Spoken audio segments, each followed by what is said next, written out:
2024 June 5 Boeing Starliner వ్యోమనౌకలో Sunita Williams Butch Wilmore అంతర్జాతీయ అంతరిక్ష కేంద్రంకు బయలుదేరారు.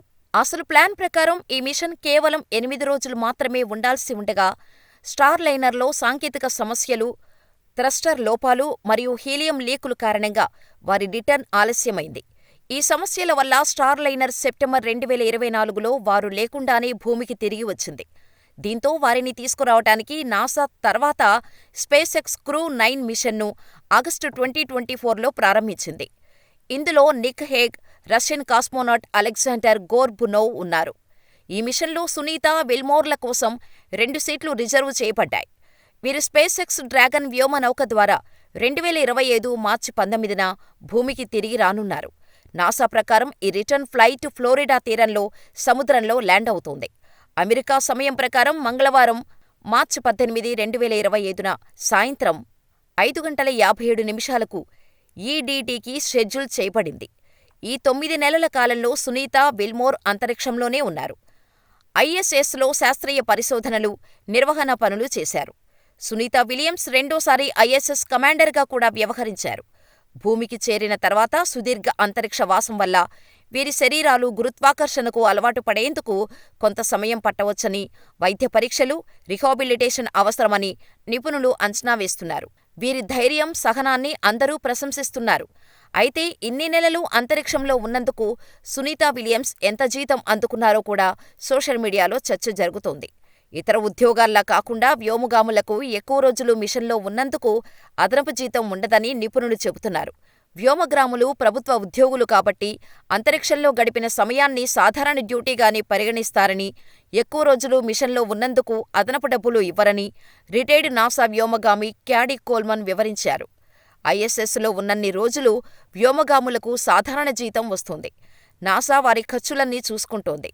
అంతేకాకుండా రోజువారీ ఖర్చుల కోసం కొంత డబ్బు ఇస్తారు. ఇది సాధారణంగా రోజుకు $4 ఉంటోంది. 2010-11లో 159 రోజుల మిషన్లో కోల్మాన్ $636కు తీసుకున్నారు. అదే లెక్క ప్రకారం విలియమ్స్, విల్మోర్ 287 రోజులకు పైగా అంతరిక్షంలో ఉన్నారు కాబట్టి ఒక్కొక్కరికి అదనంగా $1,148 అంటే సుమారు $1,00,000 వరకు వస్తుంది. ఇద్దరు వ్యోమగాములు GS-15 పే గ్రేడ్లో ఉన్నారు. ఇది అమెరికా ప్రభుత్వ ఉద్యోగులకు జనరల్ షెడ్యూల్ సిస్టంలో అత్యధిక స్థాయి. GS-15 ఉద్యోగుల వార్షిక జీతం $125,133 నుంచి $162,672 మధ్య ఉంటోంది. ఐఎస్ఎస్లో 9 నెలలు ఉన్నందుకు వారి జీతం $93,850 నుంచి $122,004 మధ్య ఉంటుందని అంచనా.